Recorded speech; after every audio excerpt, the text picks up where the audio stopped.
ချက်လဲဆိုတာကြည့်နေပေါ့နော်တော့ဆိုတော့ခန်းသီးပြုတ်ထားပါတယ်ခန်းသီးပြုတ်ထားပါတယ်ခန်းသီးပြုတ်ထားရတော့မပြတော့ဘူးနော်အမလေးဆိုတော့ဒီမှာကြည့်လိုက်ဒီမှာနော်ခရမ်းသီးကိုပြုတ်ပြီးတော့ထောင်းမယ်ကွာခရမ်းသီးကိုပြုတ်ပြီးတော့ထောင်းမယ်ဒီမှာခန်းသီးပြုတ်ထားရနော်ခန်းသီးတော့ပြုတ်တတ်တယ်နော်မပြုတ်တဲ့ရင်ထောင်းမဆောင်နဲ့တော့ခဲပြုတ်တဲ့ဒီမှာနော်ပဇွန်6ပါနော်ပဇွန်6ဒီမှာကြက်သွန်မေးရနန်းနန်းပင်ရလှီးပြီးတော့ထဲထားရနော်ဒီမှာငရုတ်သီးရကြက်သွန်ဖြူရလှော်ထားရနော်လှော်ထားရငပိကဖုတ်ထားရနော်ဒီမှာငံပြားကြီးဘာညာပေါ့စပါကလာပေါ့ကဲထောင်းမယ်နော်လောလောဆယ်တော့ဒီဟာကိုရင်ထောင်းမယ်လောလောဆယ်တော့ဒီဟာကိုဒီပဇွန်6ကိုရင်ထောင်းမယ်နော်ပဇွန်6အများကြီးပဲပဇွန်6နည်းနည်းကျွေအောင်ထောင်းလိုက်မယ်နော်ကဲပဇွန်6လို့အဲ့လိုကျွေအောင်ထောင်းလိုက်မယ်နော်ပဇွန်6လို့အဲ့လိုကျွေအောင်ထောင်းလိုက်ပါပြီပဇွန်6လို့နည်းနည်းကျွေအောင်ထောင်းလိုက်ပါပြီထောင်းလိုက်ပါပြီကျွန်တော်ကျွေအောင်ထောင်းလိုက်ပြီဆိုတော့ဒီမှာပဇွန်6ကိုအဲ့လိုကျွေအောင်ထောင်းပြီးနော်ပဇွန်6ကိုကျွေအောင်ထောင်းပြီးကင်မရာမမရှိဘူးကြောက်တရရနော်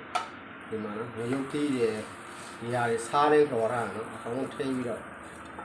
ထောင်းပါမယ်ဟိုပြီးရောပေါ့အကုန်ထိပြီးတော့ထောင်းမယ်နော်အကုန်ထိပြီးတော့ထောင်းမယ်ထောင်းတာတော့ထောင်းတတ်မှာပေါ့ထောင်းတာတော့မပြတော့ဘူးနော်ဗီဒီယိုတွေတား share အောင်မှာတို့ထောင်းပြီးမှပြတော့မှာနော်ဗီဒီယိုတွေတား share တော့မှာထောင်းလိုက်အောင်မယ်နော်ဒီမှာတော့ထောင်းလိုက်ပါပြီငင်းကင်းပဇွန်6နဲ့ဒီနေ့ပဇွန်6နဲ့ထောင်းလိုက်မယ်ဒီလိုအနေထားနဲ့ရအောင်လို့ဒီလိုအနေထားနဲ့ရအောင်ပြီကျွန်တော်ဒီခရမ်းသီးတွေကိုထည့်ပါမယ်ခရမ်းသီးတွေကိုဒီနေ့ချွေပြီးတော့ထည့်ရအောင်လိုက်ဆွတ်ထားပါရဲ့အင်ဂျီယာလူတွေတော့မဟုတ်ပါဘူးလိုက်ဆွတ်ထားပါအဲ့လိုချွေပြီးတော့ထည့်ရနော်ချွေပြီးတော့ထည့်မယ်ထည့်ပြီးတော့ထောင်းမယ်ထည့်ပြီးတော့မွေပြီးတော့ထောင်းမယ်ဒီလိုချွေပြီးတော့ထောင်းမယ်နော်ချွေလိုက်အောင်မယ်နော်ဗီဒီယိုတွေတားရှယ်တော့မှာတော့ချွေလိုက်အောင်မယ်ဒီမှာတော့အနေထားအဲ့လိုဖြစ်ရပြီနော်အဲ့ထောင်းကြံကိုဇွန်လေးနဲ့ထိုးထည့်လိုက်ရတယ်နော်အနေထားအဲ့လိုဖြစ်တော့ပါပြီအဲ့လိုဖြစ်တော့ပါပြီထောင်းပြီးတော့ပါပြီစားတဲ့အချုံမိုးတွေကတော့ကိုကြိုက်တယ်လို့ထည့်ပေါ့စားတဲ့အချုံတွေမုံမိုးတွေကတော့ကိုကြိုက်တယ်လို့ထည့်ပါကိုစင်ပြေတယ်လို့ထည့်လို့ရပါတယ်စားတဲ့အချုံမိုးတွေ